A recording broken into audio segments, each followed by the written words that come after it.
एक बात और भी सदैव आश्चर्यचकित करता है। मां काली का एक प्रसंग है।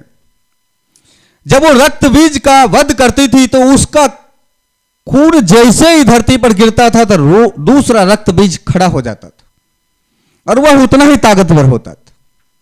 ठीक मैं यहां देख रहा हूं, किसी हिंदू ने यदि धर्म परिवर्तन किया या कराया गया है तो सीधी बात है वो परमात्मा के लिए ही किया गया होगा, यानी धार्मिक बनने के लिए किया गया होगा। उन्हें लगा कि चलो हम यहां से मुसलमान में जा रहे हैं और ज्यादा धार्मिक होंगे तो दयालुता परोपकारिता और बढ़ जाना चाहिए, क्योंकि आखिर आपने धर्म परिवर्तन धर्म के लिए तो किया, लेकिन धर्म परिवर्तन जब धर्म के लिए किया तो वहां उल्टा होने लग गया। जिसको छोड़कर गए अब उसी को मारने काटने लग गए, यानी जो उनका पूर्वज था, जो उनका पहचान था, जिससे वो आए, अब उसे जिंदा रहने का कोई अधिकार नहीं। अब जब तक हिंदू में थे तब तक तो एक चींटी को भी नहीं मारते थे, गुड़ और खांड लेकर जाते थे।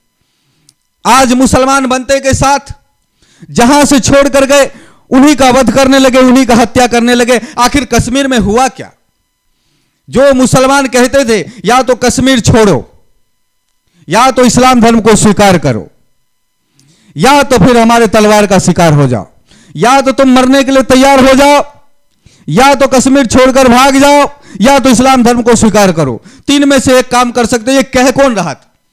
ये कह वो लोग रहे थे जो कुछ वर्षों पहले वो हिंदू थे, यानी जब तक हिंदू थे तब तक दयावान थे, तब तक चींटी को भी नहीं मार सकते थे। फिर इंसान का वध करने का तो कोई सवाल ही नहीं है कि आप इंसान की हत्या करो, आपकी सोच और समझ में भी नहीं आएगा।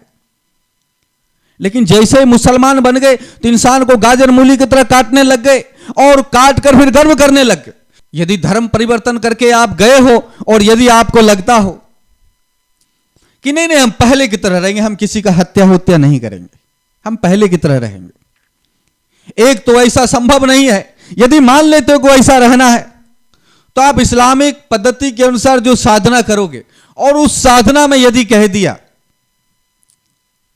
ठीक वही बातें जो मोहम्मद साहब ने कही है, तब भी आपको स्वीकारा नहीं जाएगा। मोहम्मद साहब ने यदि कह दिया हो कि वो अल्लाह एक है, आपने कहा हां हमने साधना करके हमने देख लिया,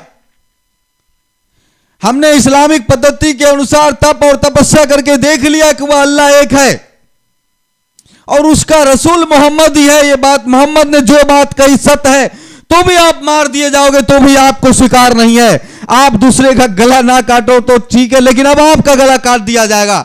आप यही कह सकते हो जो कहा गया, आप एक ही धर्रे पर चल सकते हो, क्योंकि अहमदिया मुसलमान को इसलिए मारा जाता है क्योंकि उसको गुरुओं ने यही कहा, यानी आप उसे प्रत्यक्ष भी नहीं कर सकते।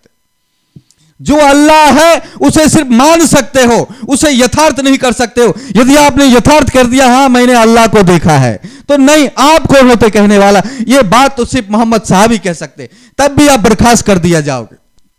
अक्सर कहा जाता है,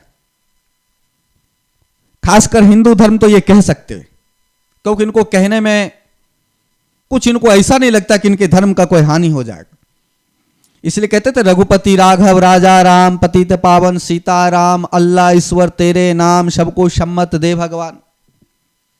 हिंदू कह सकता है कि अल्लाह और ईश्वर एक ही है, हिंदू कह सकता है, सनातनी हिंदू कह सकता है अल्लाह और भगवान एक है,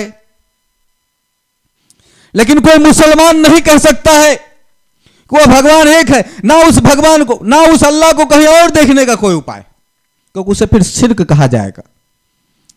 यानी आपने अल्लाह की तुलना किसी और से कर दी, यानी उनके समकक्ष में तुमने किसी और को ले आया।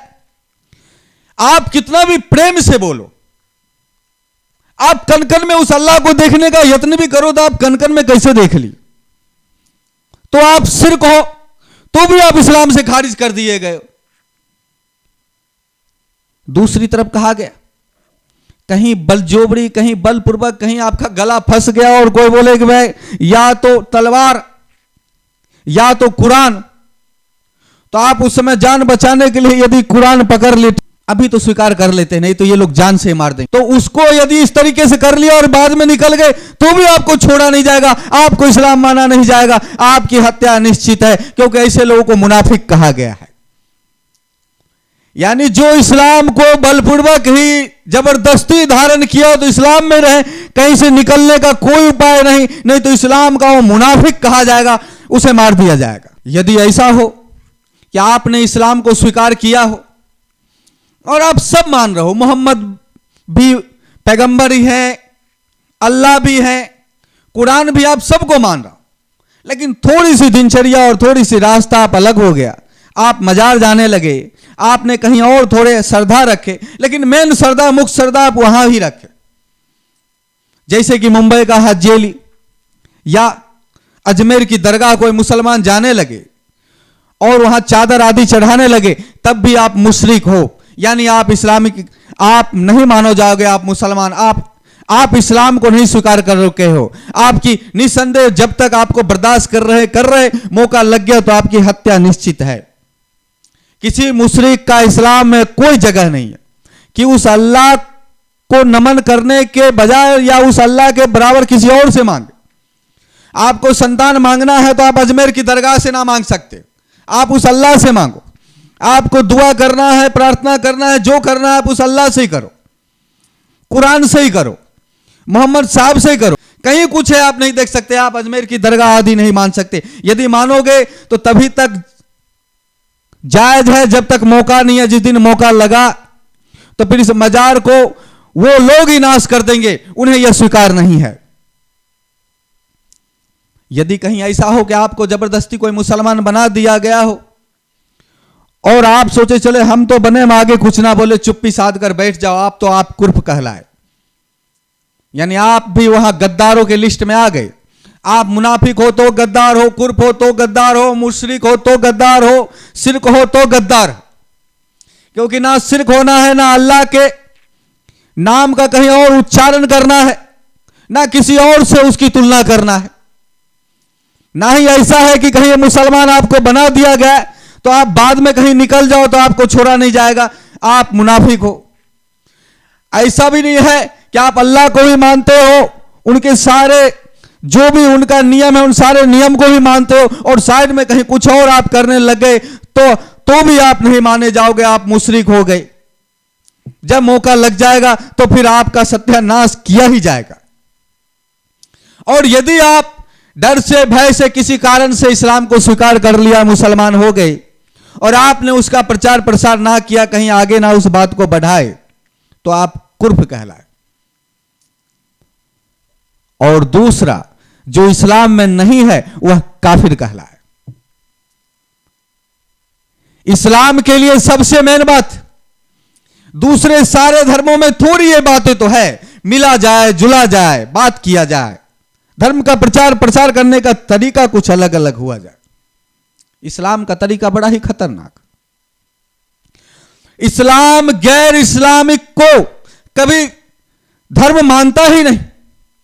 एक बात तो ये इस्लाम की सबसे बड़ी खासियत है, इस्लाम गैर धर्मों को अपना शत्रु मानता है, गैर धर्मों को अपना दुश्मन मानता है। और जो गैर धर्मों को अपना दुश्मन मानता है, इसलिए इस्लामिक कंट्री में कोई भी गैर धर्म ज्यादा दिन तक फलीभूत नहीं रह सकते, उसे धीरे धीरे किसी ना किसी तरीके से उसे नष्ट कर दिया जाए। आखिर दुश्मन को नष्ट करना कौन नहीं चाहेगा। इसलिए पाकिस्तान में 17% हिंदू थे, आज 1.5% रह गए। लेकिन जो भारत में 4-5% मुसलमान थे, आज 18-19%, 20% तक पहुंच गए, आगे 25-30% भी हो जाएंगे। लेकिन यही बात इस्लामिक कंट्री में नहीं हो सकता था। मानो कि भारत में हिंदू प्रधान ना होकर मुसलमान प्रधान देश होता। 20% जो आज मुसलमान है, समझो कि 20% हिंदू होते और 80% मुसलमान होता तो 1% होते इन्हें टाइम नहीं लगता। क्योंकि इस्लाम के लिए दूसरा जितना भी धर्म है वह अपने दृष्टि में उसे शत्रु समझता है। वेट करो, इंतजार करो, प्रतीक्षा करो, जब मौका लगेगा तब वार करो। जब तक मौका नहीं लगेगा तो मेरा दिन मेरे लिए और तुम्हारा दिन तुम्हारे लिए।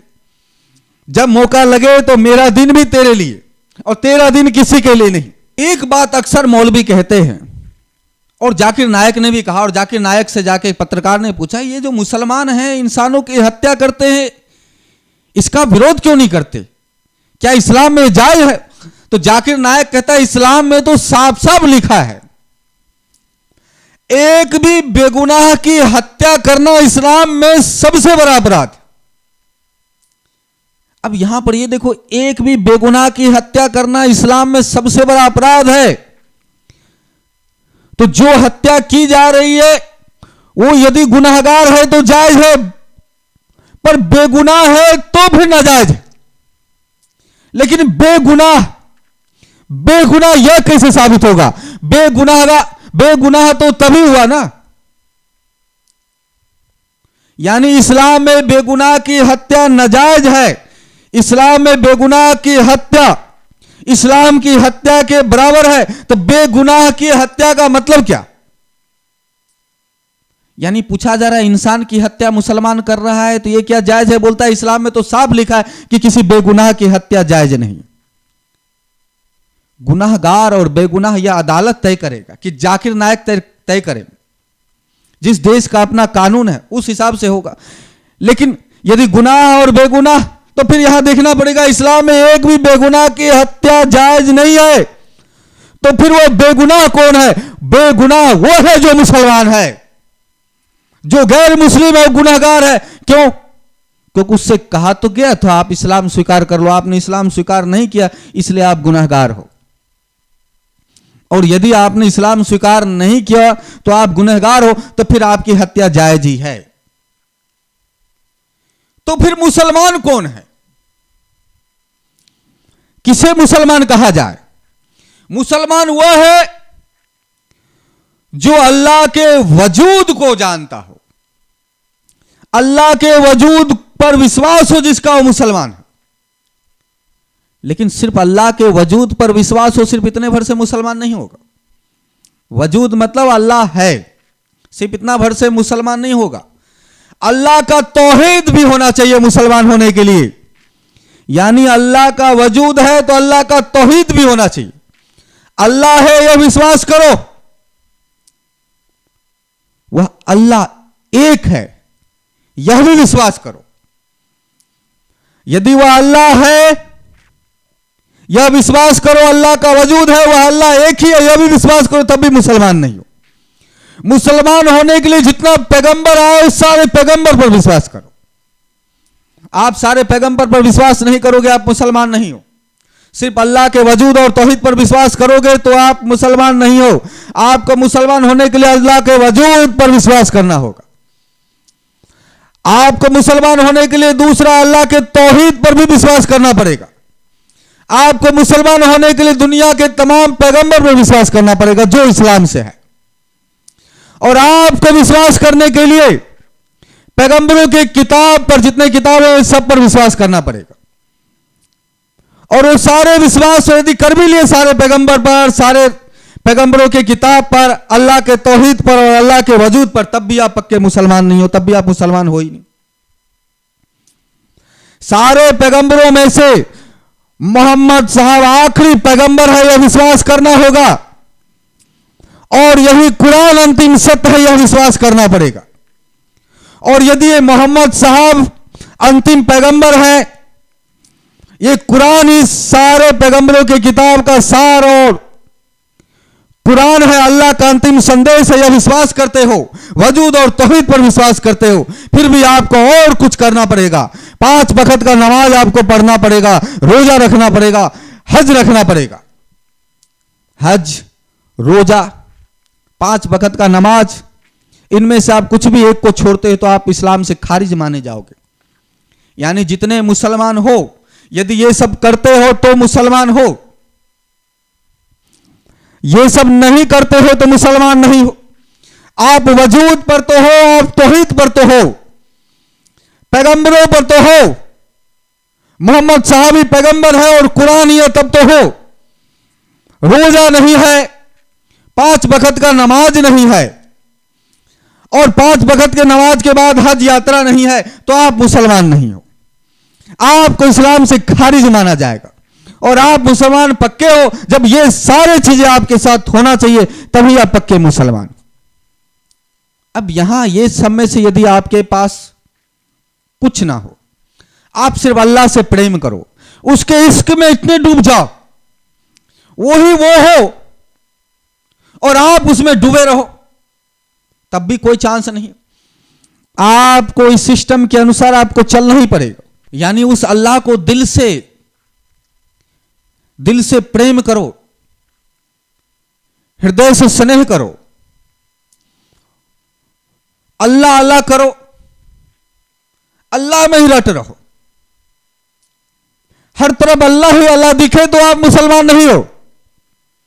आप मुसलमान तभी हो सकते जब ये सारे चीजों को हो। और थोड़ा विचार करो, ये सारे चीजें एक सामाजिक व्यवस्था को चुस्त दुरुस्त और मजबूत करने का चीजें है। इन सारे चीजों के बाद अल्लाह से प्रेम ना हो तो फिर क्या होगा? हज भी किए अल्लाह से प्रेम ना हो, रोजा भी रखे अल्लाह से प्रेम ना हो,